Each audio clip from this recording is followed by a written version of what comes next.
রসগোল্লা তো আমাদের বাড়িতে এসেছে। আবার আমাদের বাড়িতেও এলে বেশিরভাগটা থাকি। আর কালকে থেকে আর আসেনি কেন কি জানি সন্ধ্যাবেলা থেকে। বলছে যে এখন গাড়ি চাপবো। এবার গাড়ি কোথায় পাবো গো এরকম আবদার কিন্তু রাখতে তো হবেই। আমার ৫ বালিশ সাধের আমার ৫ বালিশকে নিয়ে ওকে গাড়ি চড়িয়েছি। বলছে পেয়ামুনু দেখো মুখটা কিরকম দেখো শয়তানি, শয়তানি ভাব। ও কিন্তু সত্যি মানে ওর সাথে যে কথা বলতে পারবে ও। তা এবার দেখো এবার সে বলছে আমার পাটা পেয়ামুনু ছেড়ে দাও।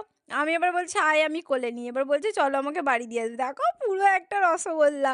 এবার কোলে নেওয়ার পর আমাকে বলছে, "আচ্ছা মোমোনু তোমার বালিশটা আমি খারাপ করে দিয়েছি, দাঁড়াও তাহলে একটু মেরে, মেরে ফুলিয়ে দিই।" আর এই ফুলটা দেখো, এই ফুলটার কি কেউ নাম জানো? প্লিজ আমাকে একটু কমেন্টে জানাও তো। ফুলটার নামটা এত জানার চেষ্টা করছি কিন্তু কিছুতেই জানতে পারছি না। আমাদের এখানে দানা পড়েই কোথা থেকে হয়ে গেছে। আর ফুলটা যখন হয় খুব ঝনঝনে। দেখো একা একাই তেল মেখে চান করছে। আমার মাসি এখন বলেছে যে চান করাবো। তাহলে কিরম জ্বালায় ভাবো তাহলে। আর দেখো এরকম বাড়ির সামনে ট্রেন থাকলে মনে হয় যেন এসে সোজা নিজেদেরকেই ধাক্কা মারবে। হঠাৎ করে বোন বলছে ছাদে আয় প্রচুর পাখির আওয়াজ হচ্ছে।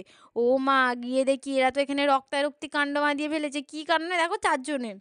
এখানে যদি আমি পারতাম না ৪ জনকেই ধরতে পারতাম। কিন্তু তখন তো আমি আর কিছু করতে পারছি না। সেই আমি ওড়াচ্ছি। একজনের পা কামড়ে ওরা ওখানে যে কি রক্তারক্তি কাণ্ড বাড়িয়েছে তোমরা দেখো কতটা রক্ত দেখেছো তাও পা ছাড়েনি।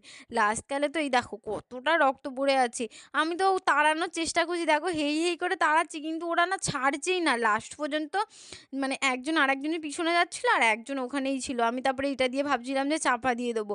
কি বরং জ্বালায় বলো তো এই পাখিটার পাটা কামড়ে পুরো কি অবস্থা করেছে। কি কারণে কামড়াচ্ছিল আমি তো বুঝতেই পারিনি।